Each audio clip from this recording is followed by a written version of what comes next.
Good morning! Shock tuning tayo ngayon at papakita lang namin yung proseso namin ng shock tuning. Kung malagatok na ba ang iyong shock, kailangan na nating ayusin yan.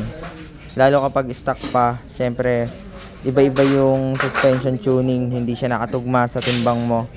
Kaya lumalagotok siya kapag sumasagad. So yan, dito gagawa tayo ng vlog, ng video proseso kung paano yung paggawa nito. At kung mahirapan kayo, madali lang kasi ito panoorin pero hindi siya ganun kadali gawin. Kung hindi kayo sanay, tsaka hindi sapat yung tools na gamit nyo, na meron kayo, pwede nyo ipagawa para lang may idea kayo kung paano namin ginagawa at kung ano yung advantage tsaka yung kinaganda ng pagsa-shock tuning. Yon, tara gawin na natin. Alright, kalasan muna tayo. Simulan natin sa pagkakalas ng mga kailangan tanggalin dito.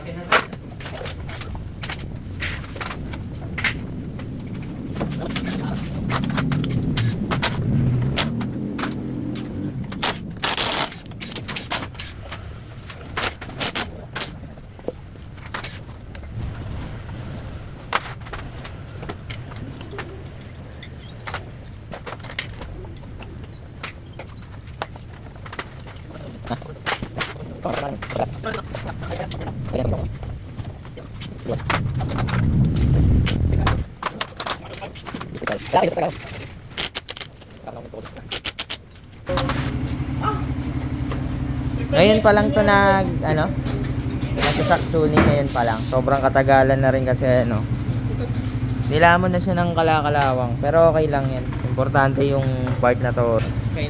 Yan gar, pampadulas. Lubricants. Kailangan na. Tingnan mo kalawang.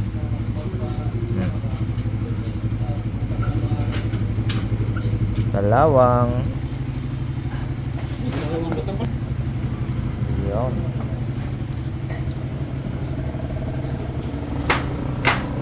So ito kasi yung kinain ng kalawang, no? Ayan. Ayan. So yung ganito nililinis din natin yan. Mamaya papakita namin sa inyo. Focus muna tayo sa front shock. Hindi yan nakalas sa ilalim. Ayan.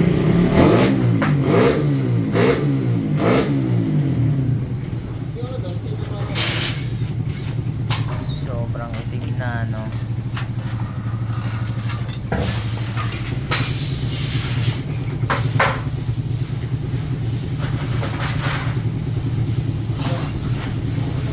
Alright, yung pinakatakip niya is ganito. Pinalitan niya lang pero parehas lang naman. Deroscas. Sa carb kasi ganito, thread. Oo, thread type. Ito, ganito yung sa FI. Kailangan mo tong itulak tapos kakalasin mo yung clip. Ano yung baho? Iba yung amoy? Iba na yung amoy. Grabe naman yan.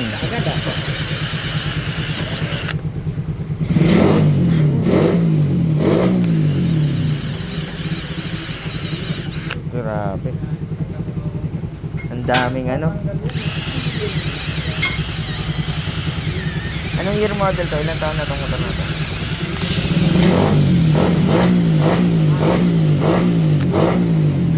Ayan lang.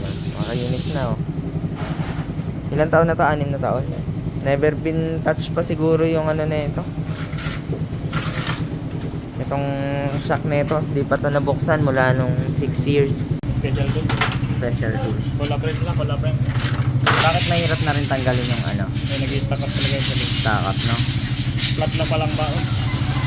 Flat ang baon.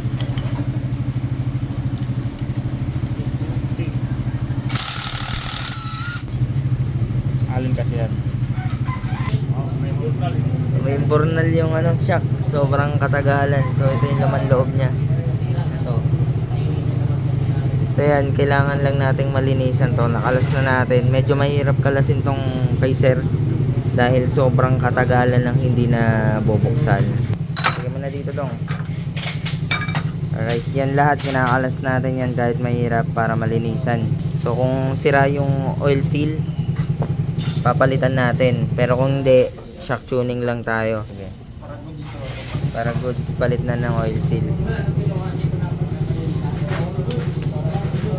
Sa bagay, mas maganda ng palitan dahil 6 years na eh.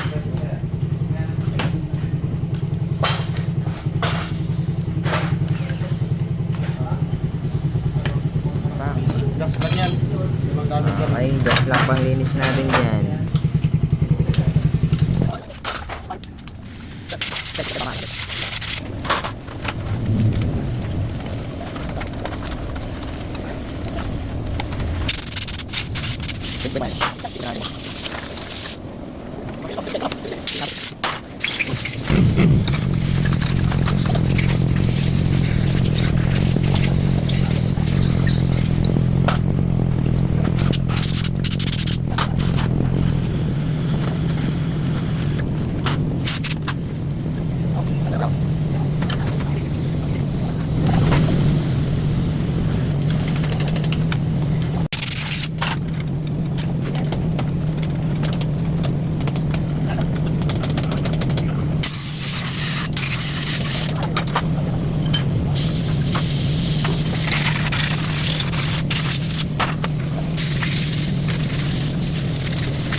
Bagong oil seal.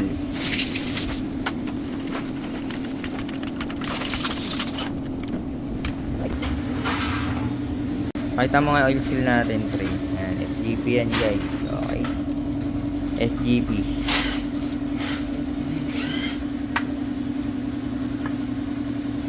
Ito nasa taas. So dapat itong may spring nasa taas. Alright.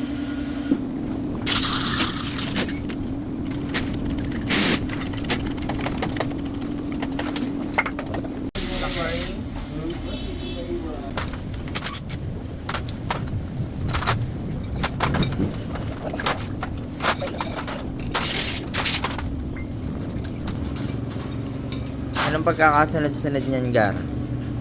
Una yan. Spring nga. Ayan, may spring. Tapos yun. Tapos itong mahabang spring. May tamang pag-install niyan. Yan, masikip. Ayan, yung masikip na ano, rolls sa baba. Washer. Ito. Ano yun muna? Tapos yung ibaba washer. So pag babalik ka, kailangan nakapabaliktad siya. Hindi pa binibya. Ayan. Washer and bolt. Yan. Washer tas bolt.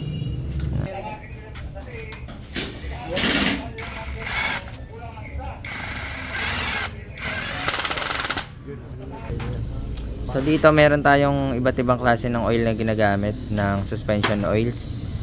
Sa mga pang daily, regular oil para budget meal lang, meron tayo nito. So tag-isa nito ay sakto na para sa shop. So ang standard nito na sukat is 109 ml, pero dinadagdagan natin based sa timbang ng ating customers nang gagamit. Ayan.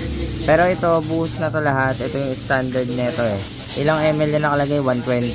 Ayan, 120. Saktuhan na yan. Maganda yung play, tested na namin. Kaya madalas ito yung nilalagay namin pag regular oil na pang daily. Yung budget meal lang, lalo sa mga budget lang din talaga yung hinahanap, no? Pero meron din tayo ditong ibang oil gaya ng Popsak Attack. Iba't ibang variant din, iba't ibang klase rin.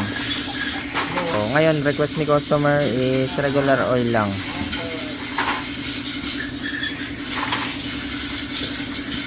So, kailangan natin siyang ipump para bumaba at mabawasan yung hangin sa loob.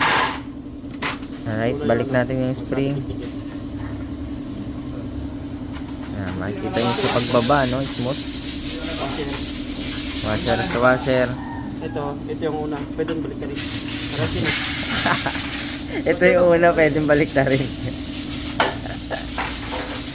Paras lang siya. Paras lang yan. Alright, may washer na yan, dong. Oo, yan. Okay. kinakamay ko ito. Doon. Try dito. Kinakamay mo. Pero di kaya. Yan. Yan. Boss, may tanong ako, boss. Gaano ka-importante yung nakakapag-shock tuning tayo? Importante. Oo. Importante sa riding yan. Kaya kailangan nyo talaga maganda yung riding, yung bouncy ng motor. Kapag matigas ang bounce o matigas yung bagsak, siyempre masakit sa katawan. Kaya For safety rin, no? importante yung shock tuning. For safety rin ng rider siyempre. Kasi pagka masyadong matalbog na, magkukos ng accident yan. Yun. Lalo na kamote ka pa. Kamote ka. Babating ka. Babangking ka, di maayos yung suspension mo, no? Ayan, tama. 4-5 lang daw payment sa repo, di ba? Tapos yung turo niya, meron na. Ano nakukuha niya? Yan. Yan. Oh, good. Ayaw niya kasi. Ngayon, check mo dito sa axle din. Kasi kuha siya ng repo. Nice na.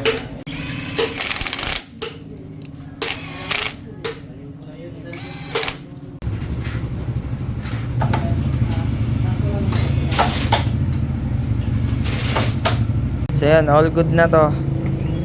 Pakita na lang natin yung suspension plate. Ayan. So hindi na natin kailangan ng before and after dito kasi alam nyo naman, kita nyo naman yung itsura ng langis, yung kondisyon ng suspension nung kinalas natin, kita nyo naman. So ngayon, papakita natin ngayon kung gaano ka-smooth yung bounce nya, no? Ayan. Yun ang pinakasagad. Okay. So ito, pakita natin sa inyo yung sa FI kung paano lang kalasin tong lock nung ano, yung tools na ginagamit natin.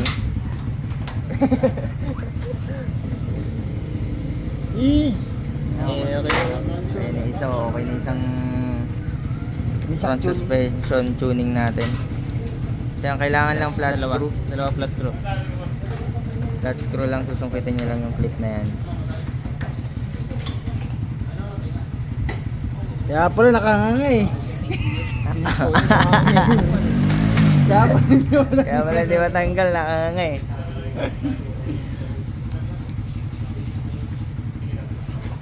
Kaya pala nakanganga eh. Laki kasi yung kamay mo, kikya mo kasi. Check kasi ng kamay. Okay, tanggal na yung clip. Pag tinanggal natin to, syempre lilipad yan. May spray sa loob yun. Oh, Ay, hindi pala. hindi yan. Kalawang pala eh. Ayan. Tanggal. Tapon oil. Ayan o, grabe o. Parang kanal na rin to ah. Sige nga, tanggalin mo nga yung ano, tupi. Tignan natin kung madali. Kasi yung kanina, ang hirap eh. Yung tatak dapat. Lo, Tanggal na. diba, ang dali lang. Meron talagang mahirap kalasin, merong mga madadali lang. Madali lang par. Oo, FI madali lang pala. Mas madali ang FI.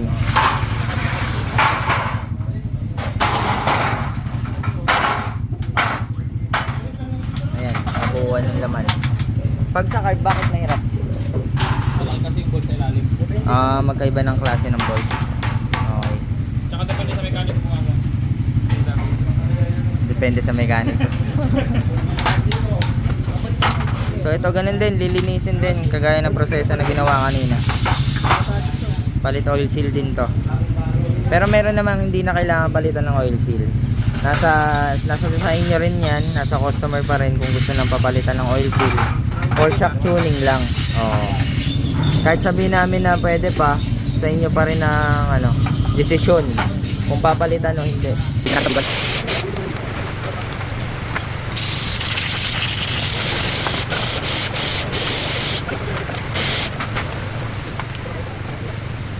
Guys, ito pa rin nilalagay natin Sun Racing na may 120 ml. So isang buhos lang yan sa isang shock. Ganun lang ginagawa namin dito. At wala naman kaming naging problema, maganda naman feedback ng customers. So kasi yung sukat kasi ng oil na nilalagay natin, depende po yan sa thickness ng oil. So sa viscosity pa rin tayo nagbe-base. Hindi tayo pwedeng mag-base lang sa kung ilan ml, kung gaano karami yung nilalagay natin.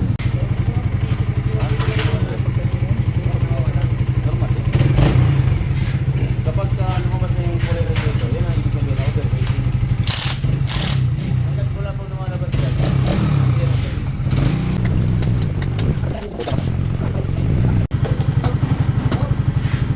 Binila ko yung ditong ano eh. So ito, okay na yung shock. Napansin ni Tupi na maluwag yung ball race. So i-adjust niya lang. Basta to sa mga nagkukos ng lagotok eh. Ayan. So yan, kung mapapansin nyo, magkaibang timbang yung nag-testing. Pero hindi siya ganun kasagad at lumalagotok. So yan. All good na, standard yung ating front shock. Customer. Ay oo, si sir maliit lang, sakto lang sa kanya yan, di ba? Sa'yo halos sumasagad eh pag dinidiin mo eh. So yan, okay na tong Raider FI front shock tuning, napaka smooth. So yung bounce niya saktong sakto sa pang daily. Kasi merong iba't ibang klase ng suspension tuning na depende kung saan mo siya gagamitin. So ito pang daily, medyo may kabilisan yung pag-angat para mas mabilis makapag-react yung front shock at hindi ganong matagtag, hindi ganong mapagod sa pagdadrive si customer. At para sa safety niya rin. So yan. All good na, sana may natutunan kayo, may nakuha kayong tips, at sa mga gustong magpa-front shock tuning, ito yung presyo ilalagay natin. Gamit tayo ng calculator. Sa front shock tuning, kung walang papalitan na oil seal, front shock tuning, labor and oil. So 600 yan guys. Yan ang budget mo, 600. No repack yan tawag doon. Pero hindi tayo magpapalit ng oil seal kung hindi palitin, kung walang tagas.